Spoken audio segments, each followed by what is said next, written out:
Welcome back to Inside. I'm here with SueAnn Reynolds from Family LifeCare. You guys are in Bern, but you offer services to 8 counties in our area, all over the place. You have a new program, in-home palliative care. Tell me about that. The in-home palliative care program was designed for people who are really hospice appropriate, but they're just not ready for hospice services yet. We felt like we were missing a real piece in the link of healthcare services for these individuals. And so these are people who are still seeking active treatment, or they're finishing up maybe palliative care treatments like radiation or chemotherapy. And there are people who are still just not ready for that hospice word. You know, they just aren't emotionally ready yet. And so they, you know, they need supportive care services, or they need pain and symptom management support, or even the spouse or the family needs the support. The patient yet isn't there, but the family is ready for hospice services. So this program itself brings that pain and symptom management or that support services for the family and provides that while the patient themselves is still able to get those aggressive or the end of the palliative care services. Now, the difference is the major difference between palliative care and hospice care, in that hospice care, you're no longer getting treatment.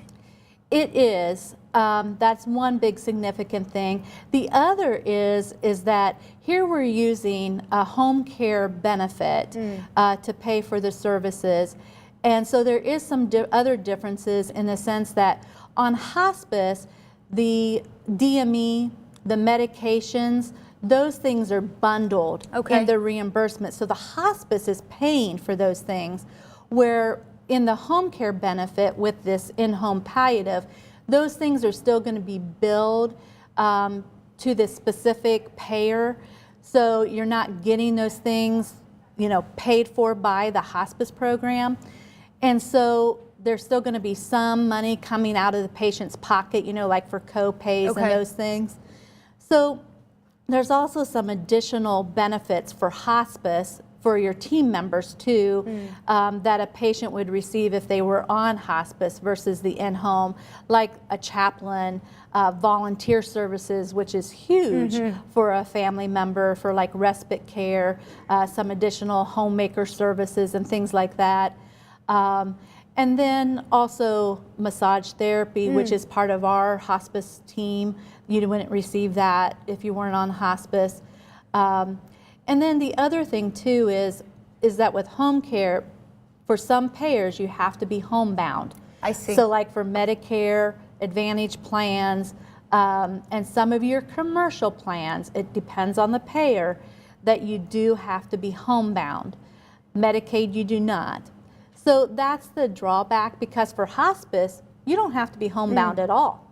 You can be, people still work in our hospice. Oh, I didn't even realize that. Oh, yeah. We have some people that work for a while. Some people still take trips. Some people, you know, are out and about and shopping. And we encourage that on hospice. Sure. You know, live your life to the fullest.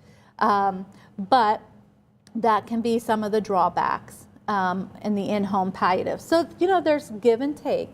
But, you know, the real benefit to this in-home palliative program that we've devised is that you create it so that the hospice team members that they have, so that when they're ready for hospice, they don't lose those hospice team members. They get to stay with them. They get to stay with them. And so that relationship that they've created of trust, and it stays with them when they are ready for hospice. That's fantastic. That's so great. Well, if you need the in-home palliative care, it's a wonderful service they're now providing, Family Life Care. All you have to do is give them a call. Call their 800 number. It's 800-355-2817, or visit them online, familylifecarein.org. We'll be right back.